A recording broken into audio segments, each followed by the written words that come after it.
Hello everyone, life and little বাইটসের আরও একটি ভিডিওতে আপনাদের সবাইকে স্বাগত জানাই। সকাল 6:30 মতো এখন বাজে।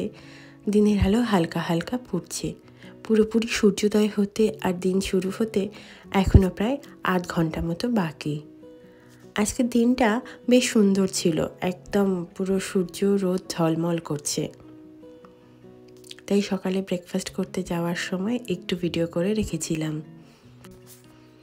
আমরা এখানে যে এরিয়াটাতে থাকি তার খুব কাছে ওয়াশিংটন ডিসি এয়ারপোর্ট।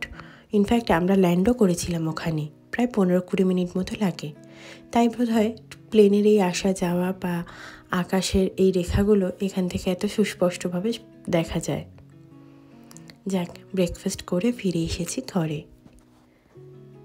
এখনও আকাশটা একই রকমই রয়েছে আর পাল্লা দিয়ে চলছে তার দুষ্টামি।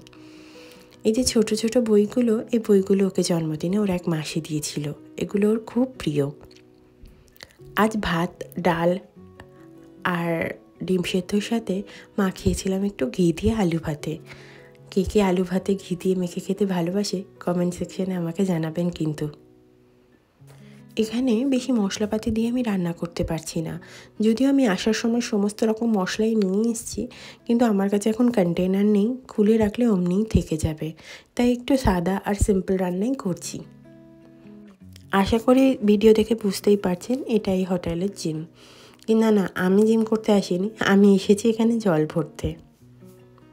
ফেরার দিন যত এগিয়ে আসছে তাই বিভিন্ন জায়গার ছোট ছোট ভিডিও তুলে রাখছি।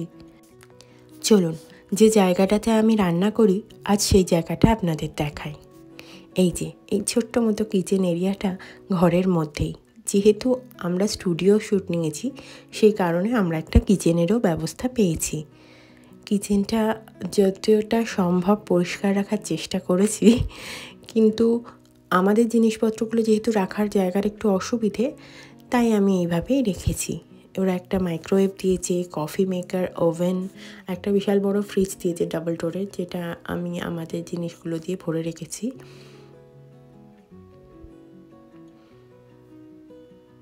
অ্যান্ড এই প্ল্যাটফর্মটা দিয়ে আমার খুব সুবিধা হয়েছে। এখানে একটা কফি ট্রে দিয়েছে, একটু সল্ট অ্যান্ড পেপার, এগুলো সব আমার জিনিস। এখানে এসে সংসার পেতেছি। যদিও চামচ, কাঁটা, ছুরি এগুলো ওরা দিয়েছিল, তবে একটা দুটো আমিও বাড়ি থেকে নিয়ে এসেছি। এই বাসনপত্র সব ওদেরই দেওয়া। এখানে একটা বক্স করা আছে যেখানে আমি চাল, ডাল যেগুলো যা রান্না করছি সেগুলো রেখে দিয়েছি। এছাড়াও ওরা আমাদের দিয়েছে বেশ কিছু বাসনপত্র, কিছু বোলস আছে এখানে, cup, plate, breakfast plate, lunch plate, সমস্ত জিনিসটাই ওরা খুব সুন্দরভাবে অল্প জায়গার মধ্যে গুছিয়ে দিয়েছে। আর এই যে দেখুন, বদমাইশি চলছে। বেশ কয়েকবার ওখান থেকে পড়েও গেছে, কিন্তু তার বদমাইশি থামেনি। দুপুরবেলা খাওয়া দাওয়া করে বাইরেটা দেখে বেশ ভালো লাগছিল। সত্যি বলতে কি, গৌরিককে নিয়ে তো আমরা বাইরে বেরোচ্ছি না ঠান্ডার জন্য। ফোনে দেখলাম টেম্পারেচার তখন 10-এর মতো, তাই ভাবলাম একটু নিচ থেকে আশপাশটা হেঁটে আসি। এত সুন্দর ছবির মতো আশপাশটা, হাঁটতেও আপনার ভালো লাগবে। এই যে এই স্ট্যান্ডটা দেখতে পাচ্ছেন, এই জিনিসটা কিন্তু আমি প্রথমবার এখানে এসে দেখলাম। এখানে স্ক্যান করে আপনি উবের বুক করতে পারবেন, আর উবের আসলে বা গেলে এখানেই পিক আপ অ্যান্ড ড্রপ করবে। চলুন হোটেলের পিছন দিকটা একবার দেখে আসি।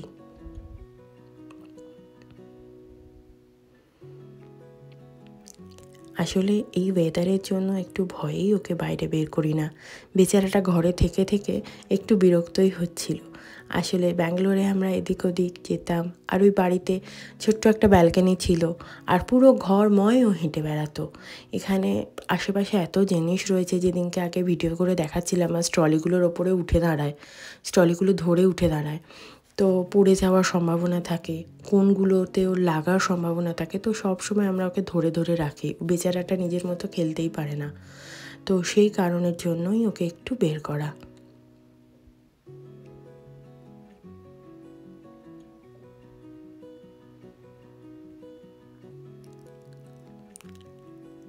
সময়ও আস্তে আস্তে হয়ে যাচ্ছে এই জায়গাটি ছাড়ার। এই জানলাটা চিনতে পারছেন? সকালে এর সামনে বসেই আমি ব্রেকফাস্ট করি। আর বাইরের সমস্ত কিছু দেখতে থাকি।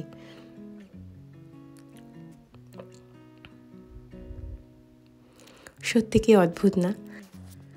আমেরিকাতে এসে এটাই আমাদের প্রথম বাসস্থান ছিল। এই আমাদের সাহারা দিয়েছিল থাকার জন্য, খাওয়ার জন্য, শোয়ার জন্য। যে রাত্রে আমরা এসে এখানে পৌঁছেছিলাম সে রাত্রে প্রচণ্ড ঠান্ডা ছিল। ব্যাঙ্গালোরের একরকম ওয়েদার থেকে এসে অতিরিক্ত ঠান্ডার মধ্যে পড়া। তারপরে আমাদের হোটেলের রুমে যাওয়ার পরে ওয়ার্মার চালানোর পরে আমরা একটু ধাতস্থ হই। আমরা ছিলাম প্রচণ্ড ক্লান্ত আর ততোধিক ঘুম পাচ্ছিল। এখানে হোটেল রিসেপশনে যিনি ছিলেন উনি আমাদেরকে হেল্প করছিলেন আমাদের লাগেজগুলো ঘরে আনার জন্য। উনিই আমাদের দিলেন একটা প্যাম্পলেট যেখানে আশেপাশের একটা পিৎজার দোকানের ডিটেলস ছিল।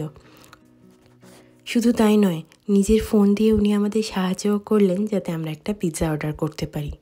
যেহেতু প্রতিটা রুমের মধ্যে এরকম কিচেনের ব্যবস্থা আছে, এনাদের কাছে ব্রেকফাস্ট ছাড়া অন্য কিছু খাবারের ব্যবস্থা নেই।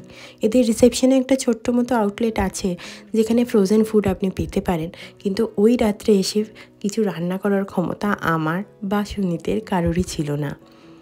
তাই আমাদের পিৎজাই ভরসা করতে হলো।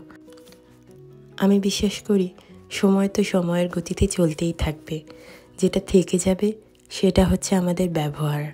আর ওই ভদ্রলোকের সেদিনকে এত ওয়েলকামিং অ্যাটিটিউড, এত সুন্দর ব্যবহার হয়তো আমাদের মনের মণিকোঠায় সর্বদা থেকে যাবে।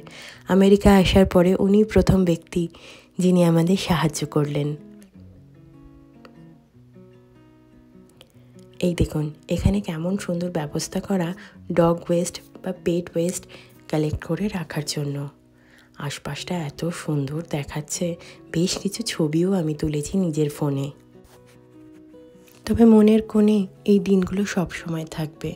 থ্যাংক ইউ টাউনি প্লেস এত সুন্দর মেমোরিজ আমাদেরকে দেওয়ার জন্য। চলুন ভিডিওটা আজকে এখানেই শেষ করি। আপনারা সবাই খুব ভালো থাকবেন। নমস্কার।